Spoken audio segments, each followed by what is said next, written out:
아멘. 우리 하나님의 말씀 함께 보시도록 하겠습니다. 우리 함께 볼 하나님의 말씀은 에베소서 4장 1절에서 10절까지 말씀입니다.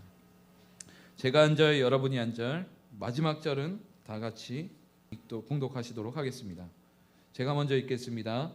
그러므로 주 안에서 갇힌 내가 너희를 권하노니 너희가 부르심을 받은 일에 합당하게 행하여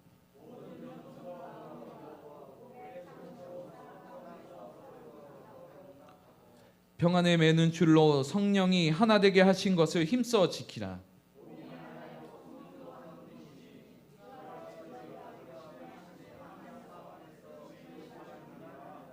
주도 한 분이시요 믿음도 하나요 침례도 하나요.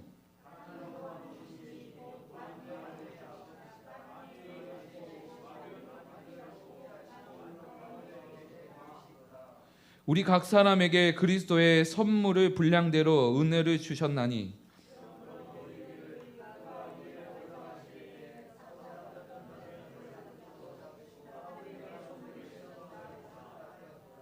올라가셨다 하였은즉 땅 아래 낮은 곳으로 내리셨던 것이 아니면 무엇이냐. 내리셨던 그가 곧 모든 하늘 위에 오르신 자니 이는 만물에 충만하게 하려 하심이라. 아멘.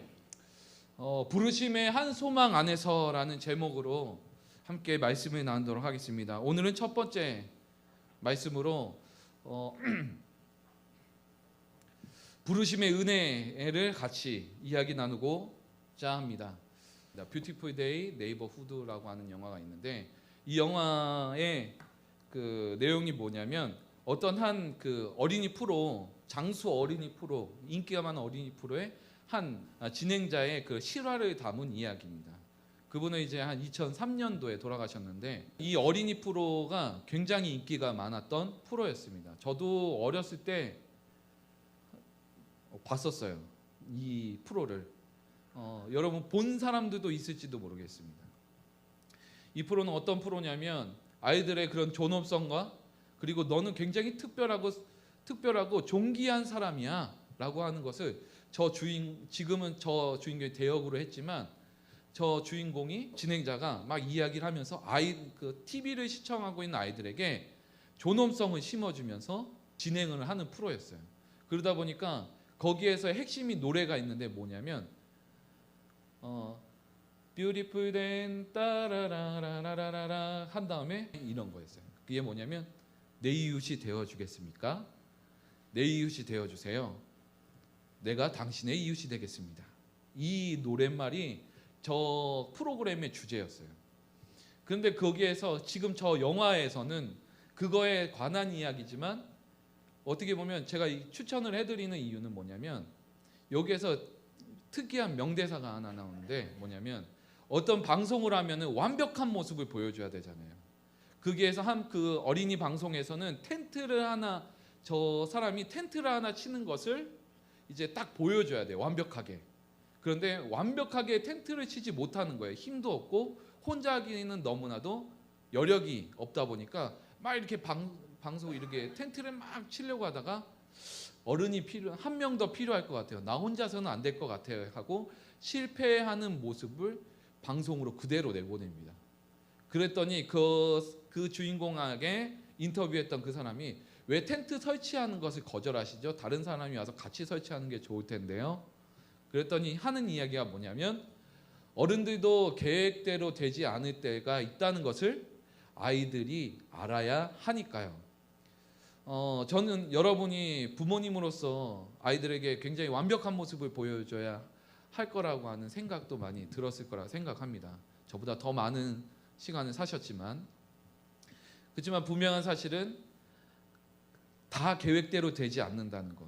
그렇지만 그것을 인정하면서 나아가는 자가 더 좋은 교육을 보여줄 수 있다라는 것들을 이 영화에서는 좀 보여주고 있는 거예요. 실제 인물은 이런 분이세요.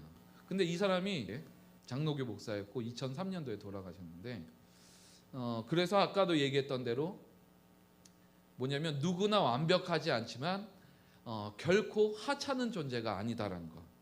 누구나. 어떻게 보면 이거 프로그램을 하면서 계속 무엇을 계속 이야기하냐면 성경적인 마인드를 계속 이야기하는 거예요. 하나님의 사랑을 어떻게 아이들에게 보여줄지를 이 프로그램에서 하는 것 같아서 이 영화가 이 실화를 담은 그 하나의 획을 하나의 그런 프로그램의 영화인데 그 여러분도 한번 집에 가셔서 보시고 한번 이렇게 생각할 수 있는 시간이 되셨으면 좋겠습니다. 저와 여러분은 하나님께서 하찮게 만드신 적이 한 번도 없습니다. 그러기 때문에 여러분을 위해서 우리 주 예수님께서 죽으시고 부활하셨고 지금도 여러분을 저를 사랑하고 계신다는 것을 믿으시기 바랍니다. 그래서 교회로 불러주셨어요. 세상에 아무 많은 이들이 있고 많은 상황들이 있는데 우리가 안타까워해야 되는 그 뉴스의 사건들이 있습니다. 그런 걸 볼 때마다 우리는 알아야 될 건 뭐냐면 우리의 사명이 무엇인가를 바라봐야 돼요. 그냥 당연히 우리가 교회에 나와 예배드리는 게 당연하고 당연히 우리가 해야 될 사명이지만 이것만 가지고서 우리의 사명이라고 얘기할 수 없어요. 그걸 오늘 이야기하려고 합니다. 우리가 무엇을 해야 되는가? 에베소서의 말씀은 우리가 일반적으로 생각할 때 어떤 걸 얘기하냐면 교회에 관련된 말씀이라고 알고 있습니다. 그래서 에베소서에서 보통 이제 교회란 무엇인가라고 질문을 하면 신앙인들은 이렇게 대답을 합니다. 뭐냐면 교회는 그리스도가 우리의 머리이시고 우리는 그의 몸입니다. 그것이 바로 교회입니다라고 이야기합니다. 맞죠?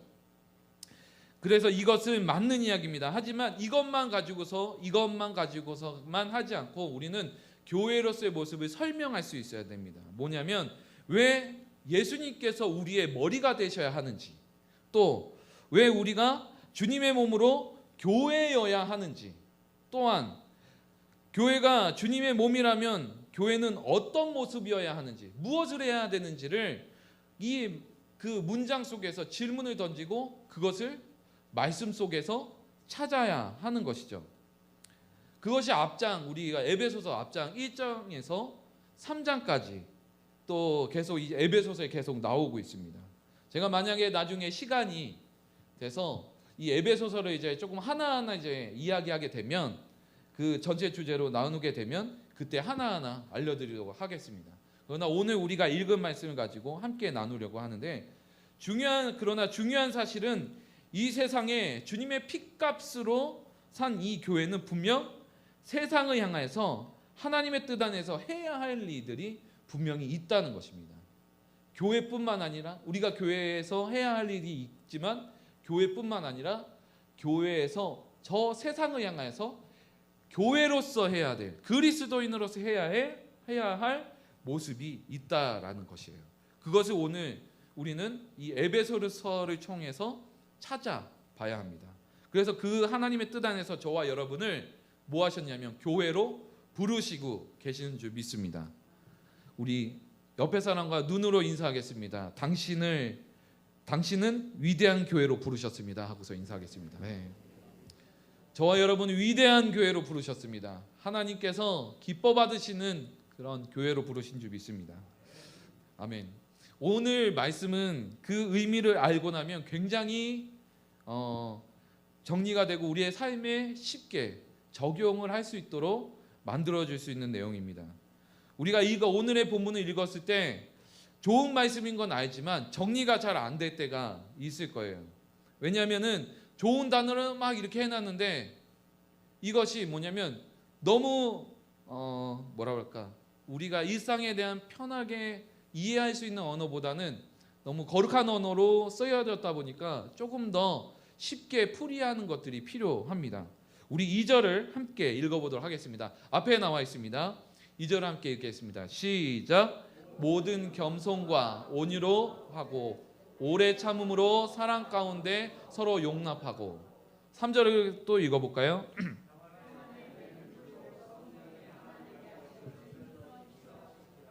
아멘.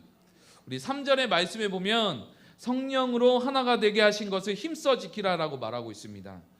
교회가 성령으로 하나됨을 지키는 것이 2절에서 무엇으로 지키냐면 겸손과 온유와 오래 참음 그리고 사랑 가운데 용납 이렇게 평안에 매는 줄로 지키라라고 말하고 있습니다. 근데 여러분 왜 교회가 이런 것으로 하나가 되어야 될까요? 하나가 돼야 되는 것은 이런 것으로 하나가 돼야 되는데 분명한 이유는 왜 이런 것으로 하나가 돼야 되는 이유가 무엇일까요? 우리는 그것을 말씀을 통해 찾고 나누는 것입니다. 성령은 우리를 하나 되게 하셨다고 말합니다. 그래서 우리가 기도를 할 때 이 말씀을 듣고 기도할 때 이렇게 얘기합니다. 우리가 성령으로 하나 됩시다. 아멘. 우리 기도하겠습니다 하고 기도하면 분명 결국 말씀에서는 하나 되라고, 성령 안에서 하나 되라고 말하는데 우리가 기도할 때는 무엇을 위해서 기도합니까? 각자의 삶과 그리고 각자의 삶의 문제들을 놓고 기도하는 것이 더 많습니다. 그래서 우리는 말씀을 토대로 하여서 각자의 삶을 기도하고 하는 것도 좋지만 또 하나 교회로서 하나가 되어야 되는 그 목적을 우리는 바라볼 수 있어야 되죠. 사도 바울이 1절에 이렇게 말하고 있습니다. 그러므로 주 안에서 갇힌 내가 너희를 권하노니 너희가 부르심을 받은 일에 합당하게 행하여. 여기서 보면 주 안에서 갇힌 내가 너희에게 권한다라고 이야기합니다. 바울이 무엇을 권할까요? 그 다음에 나오는데 여러분이 한번 빨간색 글씨를 읽어보겠습니다. 시작. 바울이 권하는 것이 뭐냐면 너희가 부르심에 합당한 일을 행하기를 권한다라고 이야기합니다. 여러분, 부르심에 합당하게 하는 것, 저와 여러분을 또한 이 말씀을 함께 듣는 당시에 듣는 사람들에게 교회로 부르신 이유, 그리고 교회로 누가 부르셨습니까? 하나님께서 우리를 그리고 교회를 부르셨습니다. 믿으십니까? 그렇다면 그 부르심을 받은 우리는 그 따른 합당한 행동을 해야 합니다. 근데 이 부르심에 대해서 의미를 알면 그거에 합당하다라는 것까지 우리가 그것을 통해서 조금 우리의 삶에 적용하는 것이 더 이 말씀대로 할 수 있는 것이 조금 더 편할 것입니다. 이 부르심이라고 하는 단어가 신약 그 원래 원어 그 헬라어에는 뭐라고 이야기를 나누냐면 이 부르심을 함께 따라해 볼까요? 클라시스. 성경 원어로는 뭐라고 얘기하냐면 클라시스라고 얘기합니다. 클라시스는 부르심, 초대라는 것도 있겠지만 더 깊게 이야기하면 그 밑에 설명이 뭐라고 되어 있습니까? 소명, 천직이라고 되어 있습니다. 천직. 하나님께서 우리에게 주신 소명이 바로 여기 부르심이라는 뜻이에요. 그래서 너희가 부르심을 받은 이래라고 이야기하면 너희가 주님의 소명을 받은 이래라고 표현을 하는 것입니다. 제가 20대 때 하나님께 소명을 받고 이제 목회자가 되겠다고 서원 기도를 했었어요. 구체적으로 뭐 이렇게 목회자가 되겠다고 하는 것에 대해서 구체적으로 뭐 계획을 세우고 뭐 어린이 사역을 하겠다, 아니면 찬양 인도를 해서 사람들이 뜨겁게 하겠다, 이렇게 세운 적은 단 한 번도 없습니다. 그냥 단순히 말씀을 듣고 내가 하나님의 자녀라는 것에 대해서 감격을 하니까 내가 할 수 있는 것이 무엇일까? 어떻게 하면 하나님께 감사함으로 헌신할 수 있을까라고 했더니 어렸을 때부터 부모님이 말씀하셨고 또한 그게 선망이 왔던 그 목회자라고 하는 그 직업이 너무 하고 싶은 것도 있겠지만 그것으로 내 삶을 헌신하고 싶은 마음이 강하게 불현듯 들어왔었어요. 그래서 그렇게 시작을 한 그것이 차근차근히 시간이 지나면 지날수록 하나님이 어떤 분이신가를 그때 알았던 하나님이 지금에서 할 하나님과 천지 차이예요. 그러면서 하나님께 가까이 가면서 내 삶의 인도하심과 내가 더 하나님 앞에 더 영광 돌릴 수 있는 것이 무엇일까를 하나님을 통해서 점점 더 찾아가게 되었어요. 저도 그렇겠지만 여러분도 신앙생활을 하면서 하다 보니까 고민 없이 하는 사람이 있으면 안 돼요. 여러분 신앙생활 하면서 고민 많이 하셔야 됩니다. 어떻게요? 하나님을 어떻게 하면 기뻐할 수 있을까? 하나님 앞에 어떻게 하면 내 삶을 들여서 살아갈 수 있을까? 내가 지금 교회에서는 열심히 하지만 세상에서는 못하는 것이 있다면 그 세상에서도 주님 앞에 나아갈 수 있는 것이, 세상에서도 주님께 예배드릴 수 있는 것이 무엇일까를 고민하면서 나가는 인생이 나는 고민을 하지만 하나님께서는 그 고민을 들으시고 응답하시면서 차차 무엇에 힘써야 되는지를 알게 하시고 그리고 자연스럽게 깨닫게 하신다라는 거예요. 제가 이제 아이들을 너무 좋아하게 됐다는 것도 하나님의 말씀으로 살아가다 보니까, 그리고 하나님의 말씀을 증거하는 사람으로 살아가다 보니까 알게 됐어요. 그래서 어린 친구들이 저를 보면서 목사님 안녕하세요 하고서 이렇게 인사를 하면은 제가 직분을 다시 한번 깨달아요. 그냥 단순히 그냥 젊은 청년이 아니지, 하나님의 직분을 받은 직분자지. 그러면서 겸손해지고 오히려 아이들이 저를 불러줄 때 오히려 하나님의 말씀처럼 들려서 아이들을 더 보게 돼요. 그리고 감사하게 되고, 이처럼 우리가 하나님의 부르심이란 소명입니다. 소명. 그 소명은 하나에 국한된 것이 아니라 우리가 신앙생활을 하면 할수록 삶이 변화가 되고, 그리고 성장하면서 하나님의 마음에 더 가까이 이해하고 알아갈 수 있는 거예요. 여러분이 청년 때 주님을 만났던 것과 젊었을 때 주님 만났던 것과 지금 만났던 거에 대해서 하나님을 아는 것은 분명한 차이가 있는 것을 여러분 스스로도 아실 것입니다. 처음에는 내가 이렇게까지 예수님 믿을 수 있었을까라고 생각했겠지만 지금은 어느 누구보다 뜨겁게 사랑하고, 다 요즘에는 이 금요 예배를 안 드리니까 우리도 드리지 맙시다. 어떤 사람은 이렇게 얘기하는 사람들이 있어요. 요즘 유행처럼 번지는데, 이렇게 뜨겁게 기도하고 금요일 날 와서 예배를 드리고 하는 자체가 여러분 너무 특이해요, 요즘 시대에는. 그러나 하나님은 그것을 보고서 뭐하라고 하시냐면 내 사랑하는 자야 라고 부르시고 너무 행복해 하신다는 것을 믿으시기 바랍니다. 여기 나온 자체가 바로 복이에요. 우리가 찬양을 할 때도 예수 이름으로 나오는 자, 예수 이름을 부르는 자 뭐가 있도다? 복이 있도다. 이미 여러분은 복을 받은 자인 줄 믿습니다. 자, 이런 상황 가운데 우리가 그 믿음이 성장했다는 것을 우리는 분명히 알 수 있어요. 상황이 어렵고 힘들어도 우리는 신앙이 있는, 그리고 주의 부르심을 받고 살아가는 이 소명자들은 감사가 있고 삶의 희망을 보고 그것을, 어려움을 극복하고 나아갑니다. 믿으십니까? 그런 자인 줄 믿습니다. 이것은 삶으로 겪은 사람만이 알 수 있는 은혜예요. 만약 지금 여러분의 그 어려운 상황이 여러분 젊은 날에 닥쳐왔다면 과연 우리가 예배를 드리면서 기뻐할 수 있었을까? 그러지 못했을 것입니다. 그러나 지금 우리가 기뻐할 수 있는 것, 그때는 내가 책임져야 될 사람도 없었어요. 오히려 그냥 내가 편하게 포기하면 됐던 것들이 더 많았어요. 쉽게 포기할 수 있었고, 다른 거 새롭게 할 수 있었고. 그러나 지금은 포기하지 않고 끝까지 가고, 더 어떻게 보면은 그때보다 지금 내가 챙겨야 될 것이 많기 때문에 더 어려울 수도 있는 상황 가운데이지만, 그때보다 내가 지금 더 끝까지 주님을 붙들고 나갈 수 있었던 비결이 있다면 여러분은 지금 그때보다 신앙이 더 성숙되어 있다는 것을 믿으시기 바랍니다. 그래서 우리는 삶을 절망이 아닌 희망으로 사는 이유는 바로 우리 주님이 저와 여러분과 함께 하심으로 여러분을 성숙해 하기 때문이에요. 주의 인도하심을 믿기 때문에 가능했다라고 볼 수 있습니다. 우리가 금식 기도하는 이유가 있습니다. 금식 기도하는 이유는 무슨 행사를 위해서 금식 기도하는 것이 아닙니다. 금식 기도는 무엇이냐면 내 욕심을 내려놓고 하나님의 뜻이 무엇인가를 귀 기울이는 거예요.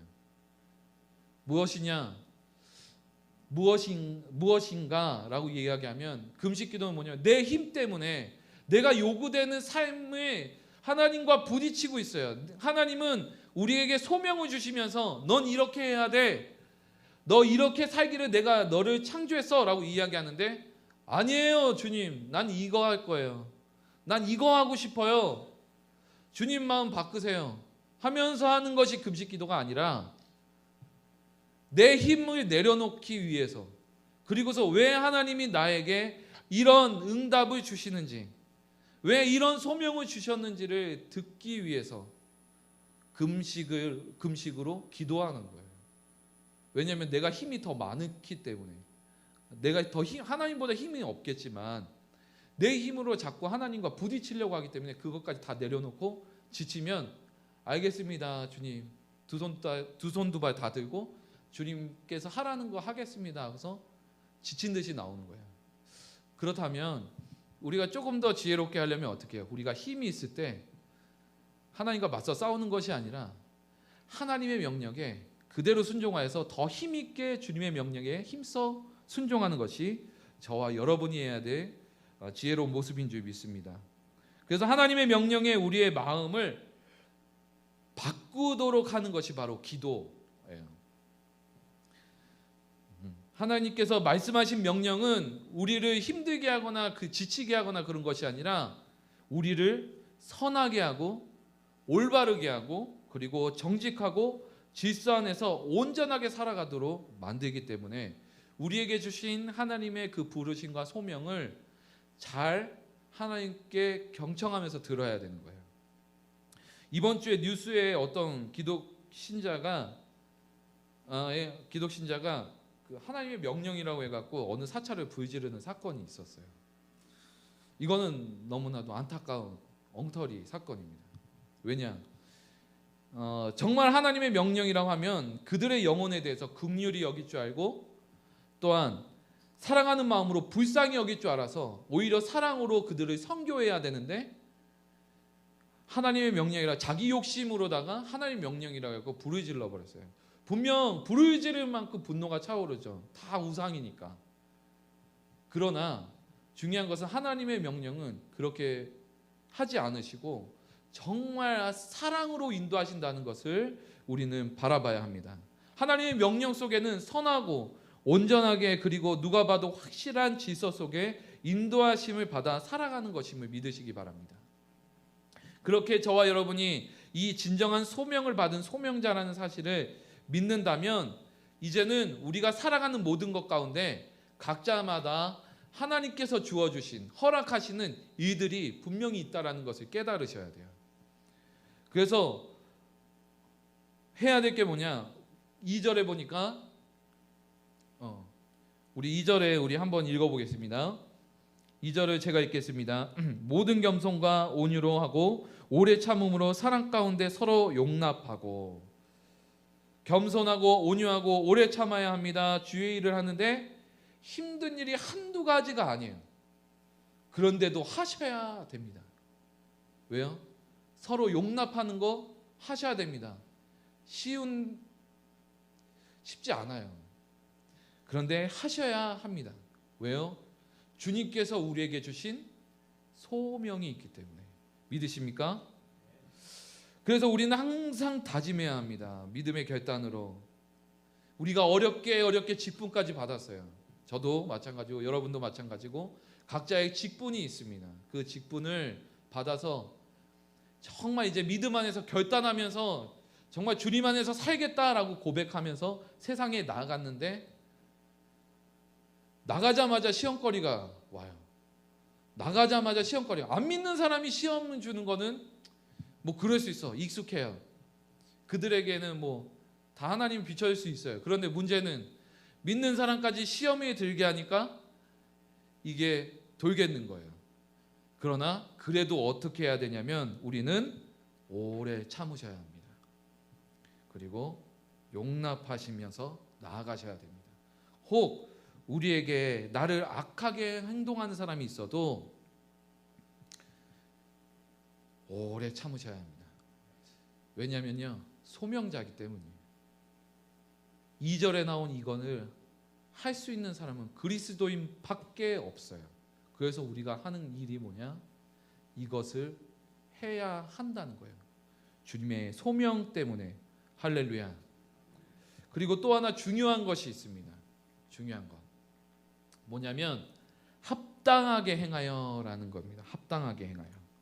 너희가 부르심의 소망을 받는 일에 합당하게 행하여. 이 합당하다는 뜻이 뭐냐면 악시오스라고 하는 단어예요.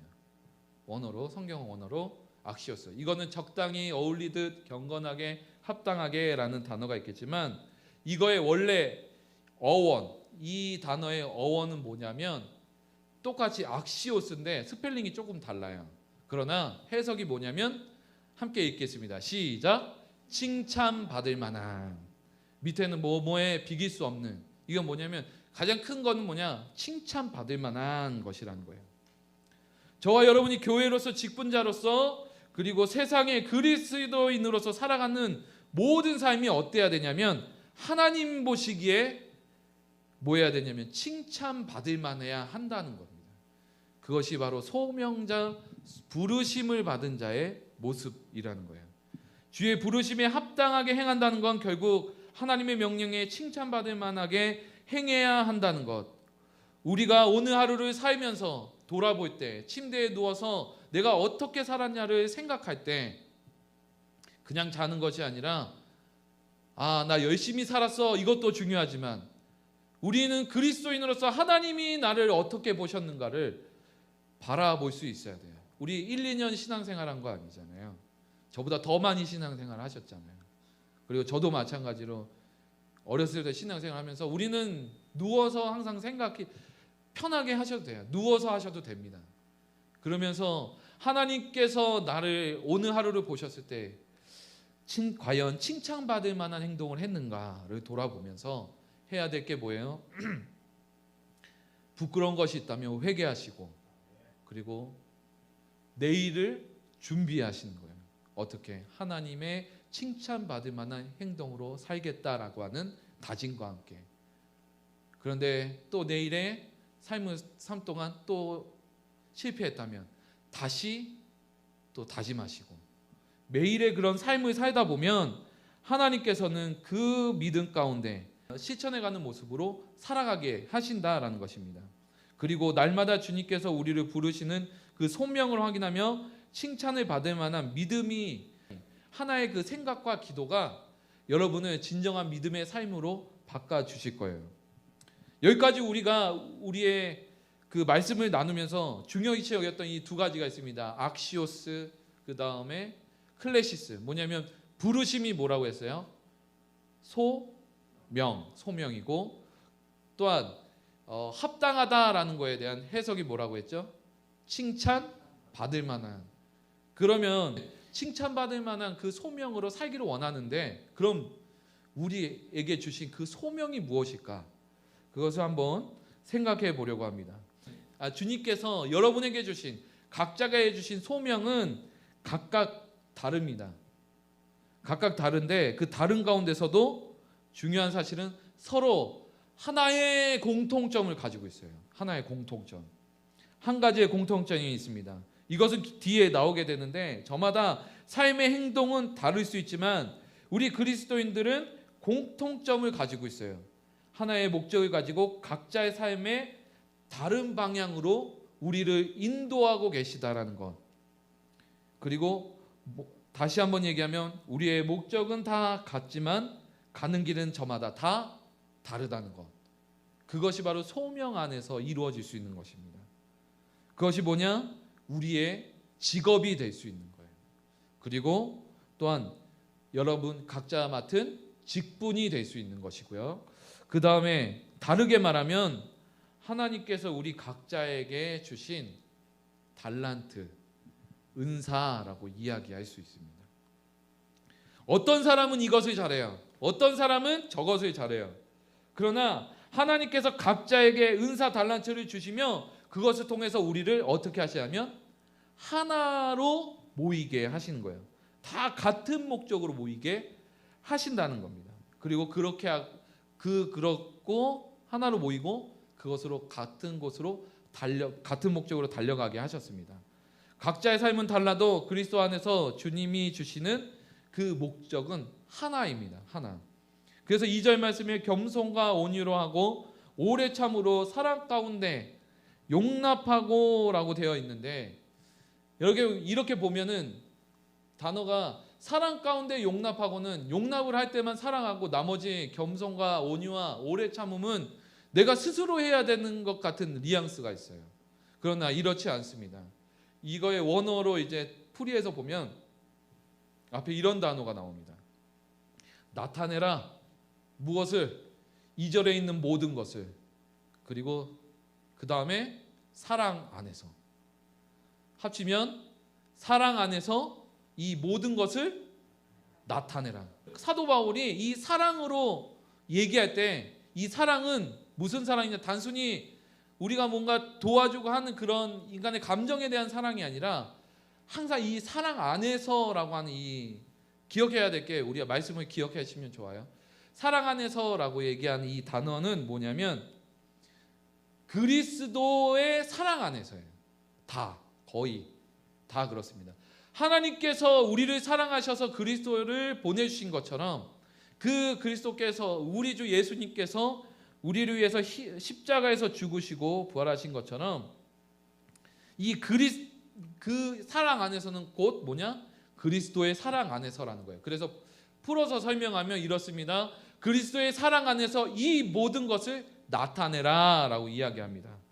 그래서 2절은 지금 무엇을 이야기하냐면 내가 스스로 뭔가를 할 수 있다라고 얘기하는 것이 아니라 내 힘으로 할 수 있는 것이 아닌 그리스도께서 우리에게 주신 그 사랑의 힘으로 그것을 깨닫게 하시는 성령의 충만을 받으라는 거예요. 성령의 충만을 받아 이것을 행하라는 거예요. 주님의 소명을 행하라는 거예요. 아직 소명의 의미는 나오지 않았습니다. 그리스도인은 특별히 각자의 직분에 받은 우리들이 겸손해야 하는 이유, 그리고 온유해야 되는 이유, 아까도 얘기했던 대로 소명을 받은 자이기 때문입니다.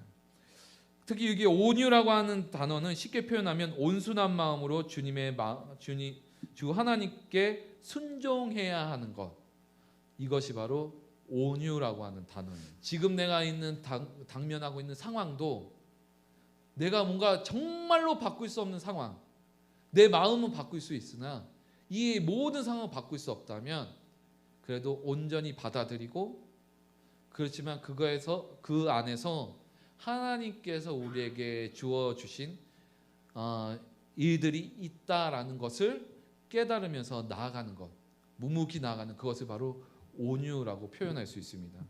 어떤 사람은 예를 들어 이렇게 표현을 하고 있어요. 뭐냐면 십계명의 부모를 공경하라고 되어 있는데 꼭 십계명이 아니더라도 분명 당연히 부모님을 공경하는 것이, 순종해야 되는 것이 맞습니다. 그러나 이제 부모를 공경하라고 해서 부모님의 말을 다 무조건 다 듣는 것이 아닙니다.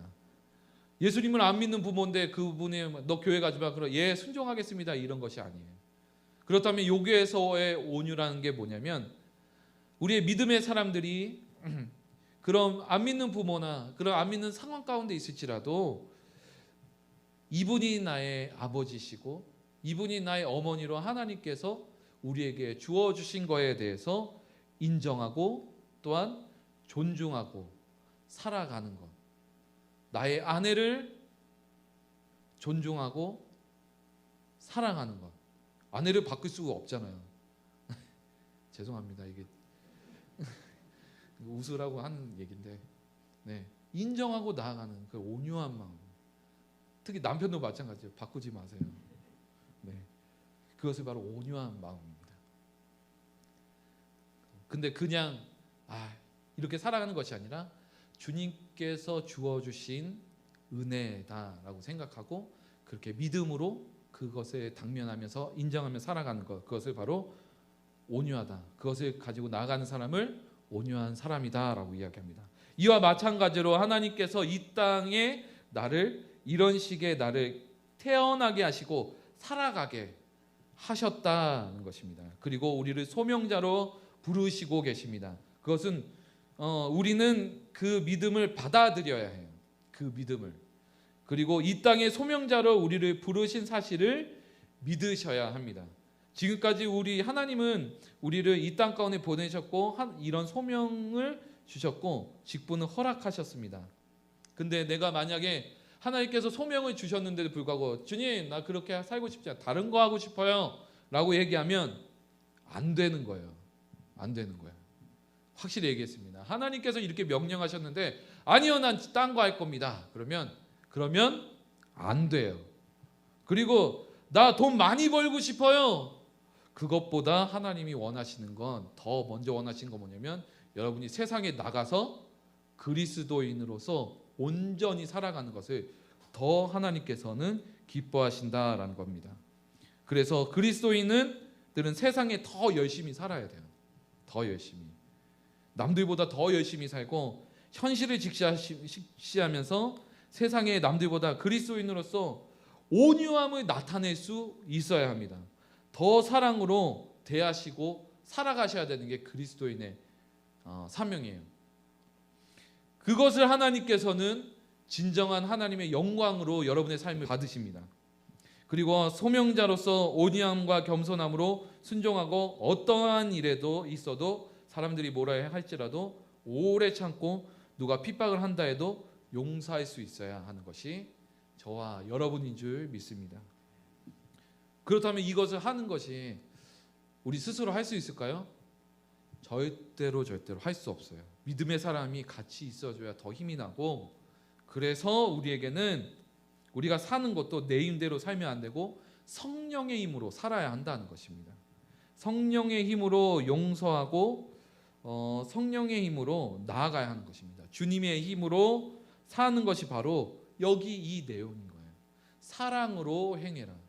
그리스도의 사랑. 이 그리스도의 사랑을 증거하는 자가 누구냐?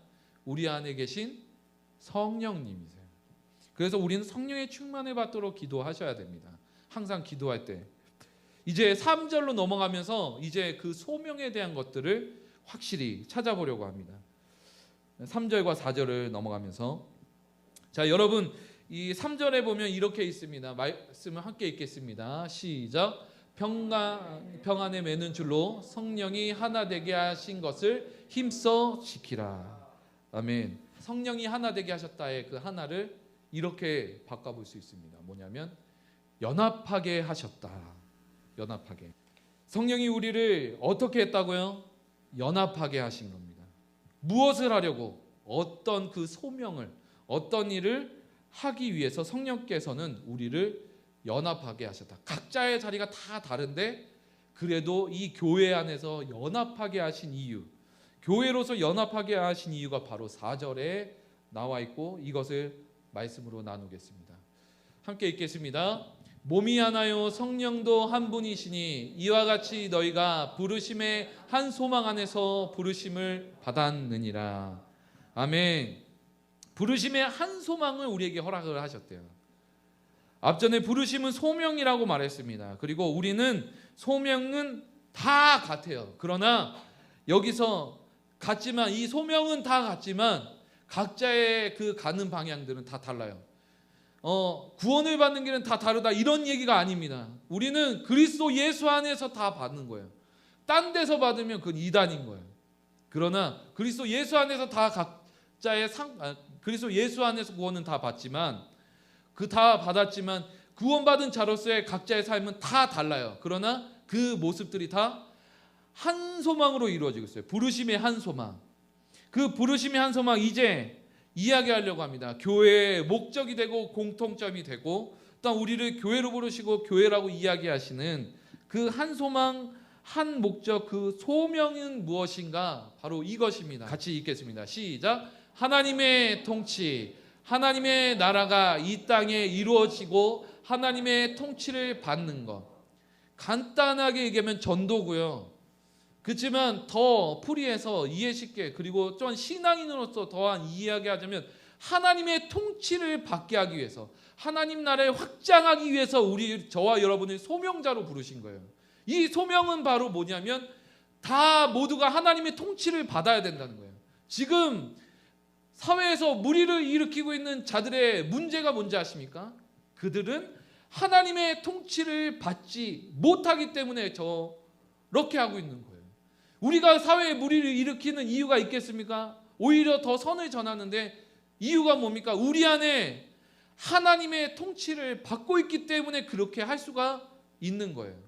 그런데 하나님께서는 저와 여러분을 각자의 자리에서 소명자로 부르실 때 뭐냐? 여러분만의 통치가 아니라 우리가 하나님의 통치를 받고 있다면 내 주변에 있는 모든 사람들도 여러분을 통해서 하나님의 통치를 받을 수 있도록 해야 되는 거예요. 그것이 바로 교회의 사명이에요. 교회의 소명입니다. 우리를 부르신 목적이에요. 교회가 하는 목적이 뭡니까? 여기 와서 예배 드리는 거 당연한 일이고 예배 드리는 거 당연한 일입니다. 그러나 이 예배를 드리는 이유가 무엇입니까? 이 예배를 드려서 힘을 받고 세상에 나아가 뭐 하는 겁니까?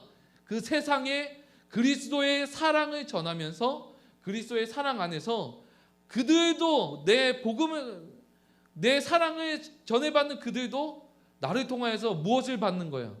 하나님의 사랑을 받고 그들도 예수님을 믿게 하는 거예요. 그게 바로 저와 여러분이 하나님께 받은 명령이요, 하나님의 통치입니다. 예수님께서도 이것을 위해서 죽으시고 부활하신 거예요. 하나님의 사랑을 우리에게 주심으로 우리가 구원을 받았어요. 그러면 우리는 누구의 통치를 받는 겁니까? 하나님의 통치를 받는 거예요. 내 고집이 내 삶을 통치하는 게 아니에요. 내가 잘난 것이 내 삶을 통치하는 것이 아닙니다. 우리는 철저하게 누구의 통치냐? 하나님의 통치를 받는 거예요. 그래서 예수님께서 자신의 사명을 감당하시면서 말씀하셨을 때 이런 말씀을 하신 거예요. 마태복음 6장 33절 함께 읽겠습니다. 시작. 그런즉 너희는 먼저 그의 나라와 그의 의를 구하라. 그리하면 이 모든 것을 너희에게 더하시리라. 이 예수님의 말씀은 다름 아니라 주님을 안다고 하는 자들까지도, 주님을 진짜 모르는 사람까지도 그들 모두가 다 어떻게 해야 되냐? 다 주의 나라가 돼야 된다는 거예요. 주의 나라는 뭐예요? 우리 주 하나님이 왕이시고 우리는 그의 백성이라는 거예요. 그렇지만 그 하나님께서, 선하신 하나님께서 그 백성을 뭐로 여기시고? 하나님의 자녀로 여기신다는 겁니다. 이렇게 선하신 왕이 어디 있습니까? 이렇게 선하신 왕이 어디 있냐고요. 내 고집대로 하면은 내 유익대로만 할 뿐인데, 그렇지 않고 하나님의 통치, 각 사람에게 임하도록 말씀하신 말씀이 바로 이 말씀이에요. 우리가 너무 이 말씀에 대해서 어렵게 생각할 필요가 없어요. 내 옆에 있는 사람이 주님을 몰라요. 그러면 나는 예수님을 신실하게 믿어요. 그러면 어떻게 하겠습니까? 그에게 나의 하나님의 통치를 받는 것, 그들에게 전달할 수 있어야 되는 것이 바로 그리스도의 소명자의 사명이라. 하나님께서 보내신 소명이라는 겁니다. 우리에게 모두에게 주신 소명이에요. 우리가 요한일서를 보면서 담임 목사님께 이제 말씀을 들으면서 배운 것이 뭐예요? 사랑하라는 겁니다. 사랑하라는 거. 사랑해야 되는 이유가 무엇입니까? 사랑해야 되는 이유. 내가 왜 원수까지도 사랑해야 돼요? 그리스도의 소명을 받았기 때문에. 하나님의 소명을 받았기 때문에 그들을 사랑할 수밖에 없어요.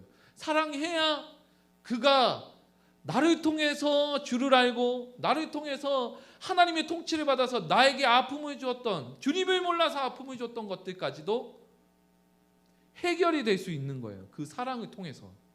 맞습니까? 그래서 우리가 그들을 사랑해야 된다는 거예요. 사랑이, 우리가 예수 믿고 나아가는 그 모든 것에 사랑을 한다는 것은 결국 뭐냐면 다른 말로 복음을 전한다는 겁니다. 뭐 예수님 믿으세요, 이것도 중요하지만 더 중요한 것은 여러분이 그리스도인으로 세상에 나아가서 살아갈 때, 그리고 그것을 통하여서 내가 이렇게 하느니 나는 소명을 받은 자야, 그리스도의 통치를 받는 자야 라고 살아간다면, 여러분을 보고서 예수님을 안 믿는 자가 그들의 고집 때문에 그럴 뿐이지, 여러분을 신뢰하고 있는데 그 예수님을 신뢰하지 않는다면 그들의 고집 때문일 것입니다. 그래서 여러분에게 이야기하는 것은, 우리의 소명이 뭐라고요? 하나님의 통치를 받고 그 하나님의 통치를 받는 그 하나님의 나라가 나뿐만이 아니라 우리의 모두에게도 전해질 수 있어야 한다는 것. 어떤 한 자매가 자신의 목숨을 스스로, 또한 연예인 중에 그런 사람 스스로 끊었습니다. 그 이유가 무엇입니까? 그들에게 한 사람이라도 하나님의 사랑을 진정으로 전하는 자가 없었기 때문에 스스로 외로움에 처해서, 괴로움에 처해서 단순히 이기지 못하고 안타까운 생을 마감하게 되는 거예요. 우리는 그것을 보면서 어떤 것을 느껴야 되냐? 더 이상 저런 안타까운 영혼이 없도록 우리가 먼저 하나님의 사랑으로 충분히 젖어들어서 통치를 온전히 받고, 그 통치를 받음으로 내 주변에 있는 사람들을 돌아보고 나가야 될 줄 믿습니다. 말씀을 이제 마무리하겠습니다. 저와 여러분을 통해서 부르심의 소망에 따라 하나님의 나라에 계속 확장하도록 여러분의 각자의 자리에서 인도함을 받은 자인 줄 믿습니다. 직장에서, 사업장에서, 그리고 가정에서, 여러분의 가정이, 여러분의 직장에 있는 사람들이, 그리고 여러분의 주변이 주님을 안 믿는 자가 있다면 모르는 사람한테 얘기할 필요는 없어요. 근데 아는 사람인데, 주님을 모르는 사람이 있다면 우리가 해야 될 사명과 소명은 뭡니까? 그들에게 하나님의 통치를 우리의 몸소 가르쳐 주는 거예요. 그게 가장 큰 핵심이 바로 우리가 감사하게 배우고 있는 요한일서에 나오는 사랑하라는 것입니다. 그리스도의 마음으로, 하나님의 마음으로 사랑하라는 거예요. 여러분을 통해 한 명 한 명씩 여러분같이 만드셔야 됩니다. 저와 여러분같이 만드셔야 됩니다. 이게 무슨 소리냐? 여러분이 정말 열렬히 뜨겁게 정말 이 금요 예배 가운데, 모든 예배 가운데 참석하시면서 하나님을 사랑하고 하나님께 예배드리며 나아가고 있다면 그것을 여러분의 주변에 안 믿는 사람에게 똑같이 할 수 있도록 만들어 주셔야 되는 게 저와 여러분의 사명이에요. 똑같이 만드시면 됩니다. 다른 뭔가 이상적인 걸 만드실 필요 없어요. 여러분이 신앙생활은 어느 정도 지금 하고 있지만 또 바르게 하고 있다고 생각한다면 여러분의 것을 그대로 전하시기 바랍니다. 많은 것을 할 필요 없이 여러분이 하는 걸 그대로 하시면 됩니다. 내 자녀가 주를 믿지 않는다면 내 사명은, 내 소명은 뭐예요? 내 자녀에게 복음을 전하는 거예요. 언제까지? 끝까지 전하는 거예요.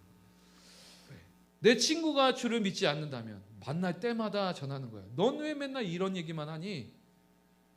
어쩔 수 없어요. 우리의 뭡니까? 소명입니다. 내 직원이, 내 사랑하는 직원이, 아니면 내 사업장에 있는 직원이, 아니면 내 주변의 사람들이 주님을 알지 못해요. 그리고 나를 만나자고 해요. 그러면 우리가 만나서 먼저 해야 될 건 결국은 소명에 따라 그도 하나님의 통치를 받을 수 있도록 우리가 실천해 나가는 것입니다. 한두 번, 여러 번, 몇 년간 해왔는데 안 돼요. 알아요. 그래도 하셔야 됩니다. 끝까지 하시기 바랍니다. 우리는 멈출 수 없습니다. 할렐루야. 우리 잠깐 기도하는 시간을 갖도록 하겠습니다. 하나님께서 우리에게 소명을 주셨습니다. 그것은 바로 저와 여러분을 통하여서 하나님의 통치를, 하나님 나라의 확장을 하게 하신 것이었습니다. 먼저 우리 주 예수님께서 먼저 몸소 보여주셨습니다. 죽기까지 보여주셨고 십자가에서 죽으신 그 은혜로 우리를 보여주셨습니다. 우리에게 주신 믿음은 예배를 드리는 믿음이지만 그 예배는 우리의 삶의 모든 것에서 드려져야 됩니다. 우리 하나님 앞에 우리가 기도할 때 이런 기도를 드립시다. 하나님, 우리의 각자의 삶은 다 다르지만 하나의 소명을 주신 줄 믿습니다. 그 소명은 바로 주의 복음을 전하는 것, 주의 사랑을 전하는 것, 끝까지 전하는 것인 줄 믿습니다. 우리에게 용기를 허락하여 주시옵소서. 성령의 인도하심 따라 내 가정, 그리고 내 사업장, 그리고 내 직장 가운데 우리의 내 주변에 있는 모든 자들에게 나를 통하여서 하나님의 통치가 이루어질 수 있도록 전하게 하여 달라고 기도하도록 하겠습니다. 기도하겠습니다.